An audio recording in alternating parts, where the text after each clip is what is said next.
בגדול אנחנו נעשה איזשהו תרגול שהוא חלקו קשור באיזשהו דמיון מודרך, חלקו מדיטציה, ואני יודע שהשעה היא כזאת שקל להירדם, אבל במקור השיטה הזאת היא שיטה שיכולה להכניס אותנו לסיטואציה פנימית, במצב פנימי של רוגע, מבחינת המצב של הגוף, מבחינת הפיזיולוגיה, אבל התודעה או תשומת הלב שלנו תהיה מאוד מאוד מאוד ערנית.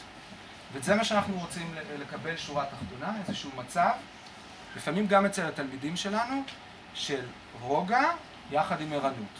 להבדיל מערנות כזאת, או להבדיל מאיזושהי רוגע שקשה להתרכז בו, אנחנו ננסה להשיג את שניהם. נראה אם אפשר לאכול את העוגה ולהשאיר אותה שלמה.